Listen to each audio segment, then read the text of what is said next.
Total War Warhammer 2 is the second game in the trilogy, and it's building off the successes of Total War Warhammer 1. We look at the whole new area of landmass to the west, and we explore the races therein, so High Elves, Lizard Men and Dark Elves.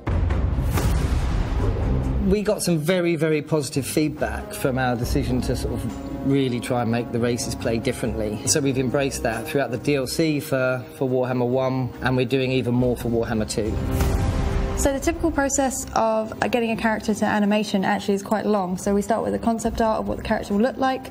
That then gets modelled with all the polygons, and then my job is putting the movement and personality into that character. The elves have been an interesting challenge in itself because they are all humanoid units, so we have this extra challenge of how do we make them each feel and look different. Lizardmen has been a completely different experience than any other race so far. We tried doing mocap for them, and we found that they were pushing too far into the human side, so we went much more animalistic. The Lizardmen have these incredible glittering scaled armies of reptiles which start right down with your basic unit, which is the skink. And then you have the Saurus, who are much more powerful, sort of 8 feet of hulking reptilian muscle. And then you have more specialised units, so you have things like the pterodons, which are sort of flying units. You have carnosaurs, which are essentially T-Rexes that are occasionally tamed by the Lizardmen for battle, and stegodons, which act as mounts, and bastillodons as well, which are often outfitted with an array of sort of magical artillery.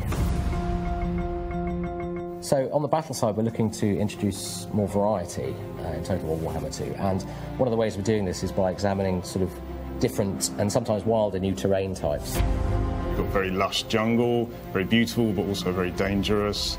Deserts with all the hazards that entails, and all kinds of other environments. So it's really looking to get the flavour the Games Workshop have created in their fantasy setting into our game.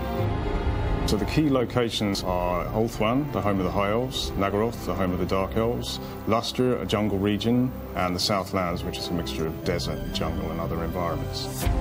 Bringing a fantasy location to life is pretty challenging. There's not much concept out for the landscapes, so we have to read through all the lore books and decipher all the text and make something awesomely crazy with it afterwards.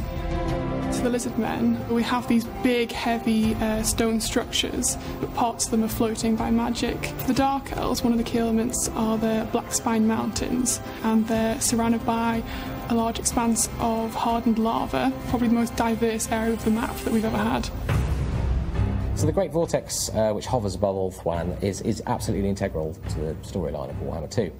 Now, the Vortex was forged in millennia past. There was a great chaos invasion called the Great Cataclysm. The Lizardmen, as the first and most ancient race, were the first to fight chaos, and they only just held on, but it was actually the High Elves who forged the Great Vortex and managed to sort of preserve the equilibrium of the world.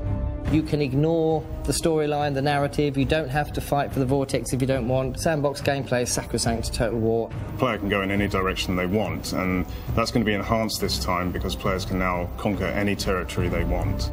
We have 2 legendary lords per race, each with their own start position. You can play co-op multiplayer with the same race, and that creates all sorts of possibilities, and it's something the fans have been asking for.